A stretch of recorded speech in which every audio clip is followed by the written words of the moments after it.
Halo adik-adik, selamat datang di podcast Skala Suara.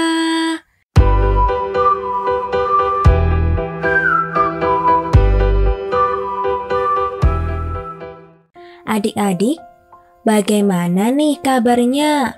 Sehat selalu kan ya? Masih semangat untuk selalu berolahraga di pagi hari? Jangan kendorkan semangatmu ya, karena dengan berolahraga tubuh kamu akan terasa bugar dan sehat, sehingga kekebalan tubuhmu akan meningkat, yang tentunya sangat berpengaruh terhadap perginya segala macam penyakit yang akan menyerang tubuhmu. Adik-adik, kalian harus membiasakan diri berolahraga ya. Jika sebelumnya kalian berolahraga hanya 1 minggu sekali, sekarang kamu boleh menambahkan waktu berolahragamu loh adik-adik.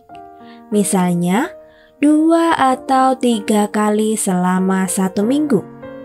Lakukan dengan rutin ya. Jika belum terbiasa, tidak masalah. Kamu bisa membuat jadwal kegiatanmu sendiri. Mulai dari kamu bangun tidur hingga akan tidur kembali, termasuk dengan jadwal olahraga dan jadwal belajarmu. Dengan begitu, kamu akan terbiasa dengan sendirinya. Semangat membiasakan diri dengan kegiatan yang positif ya adik-adik. Adik-adik, pernah tidak kamu mendengar seseorang membaca suatu bacaan dengan nada dan irama tertentu yang terdengar begitu merdu, yang juga diiringi dengan emosi tinggi? Terkadang ada yang membacakannya sampai dengan menangis, atau ada yang sampai marah-marah.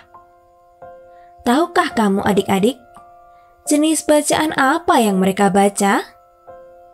Ya, ketika kamu menemui orang yang sedang membaca sesuatu seperti yang telah kakak sebutkan sebelumnya, itu artinya orang tersebut sedang membaca salah satu karya sastra, yaitu puisi.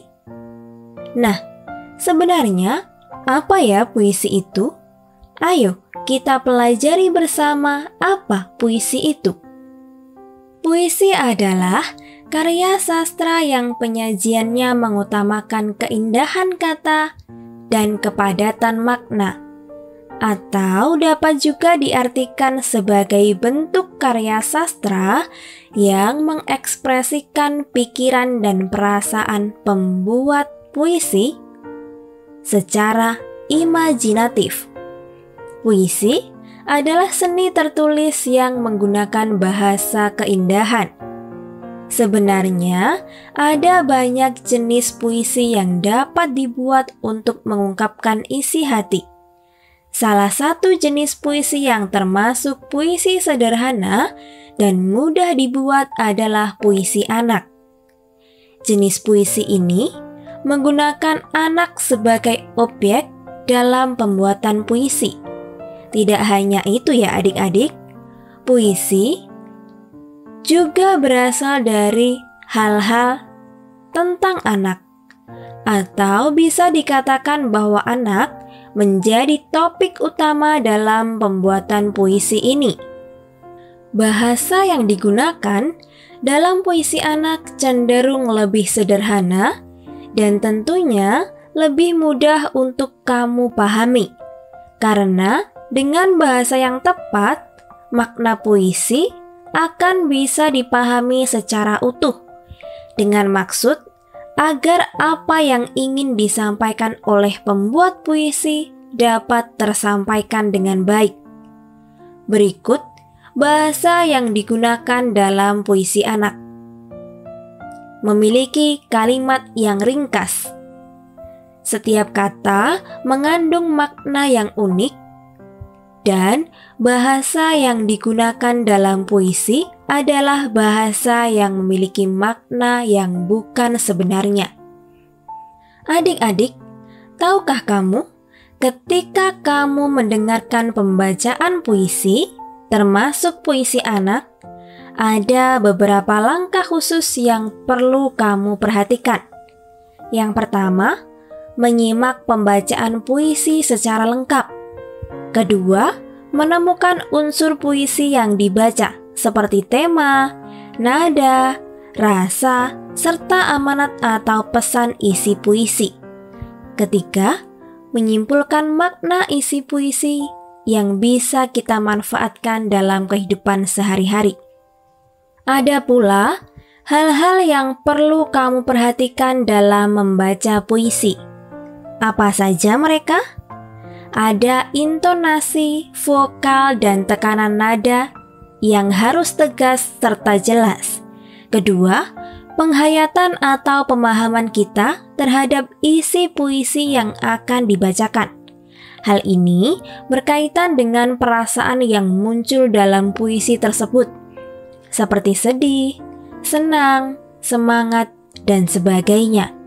Yang ketiga, ada ekspresi, berkaitan dengan perasaan sedih atau senang yang ditunjukkan dengan mimik atau raut muka. Nah, sekarang kakak punya satu puisi anak yang akan kakak bacakan. Dengarkan baik-baik ya. Puisi ini dibuat oleh Aisyah Nur Romadani dari Sekolah Dasar di Pekanbaru yang berjudul Ibuku. Ibuku. Ibu, engkau telah melahirkanku. Engkau telah menyusuiku sewaktu aku kecil.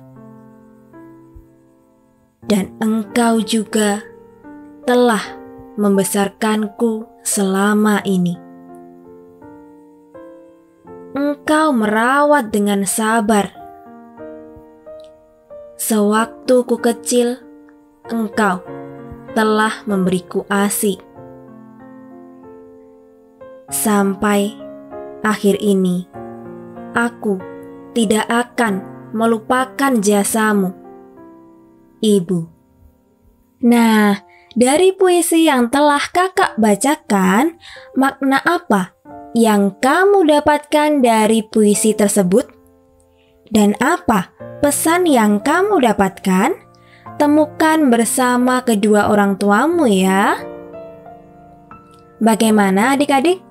Sudah semakin paham ya dengan salah satu karya sastra yang sering kita temui, yaitu puisi.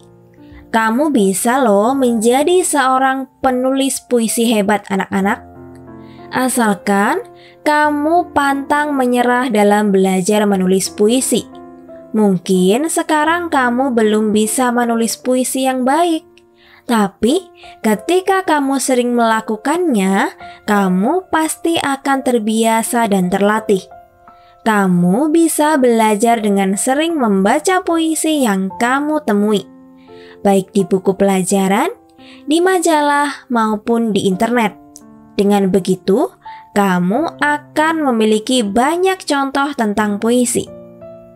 Jadi, jika kamu berniat untuk menjadi penulis puisi handal, jangan pernah menyerah ya. Oke, sekian dulu belajar kita tentang puisi hari ini. Sampai jumpa di episode selanjutnya.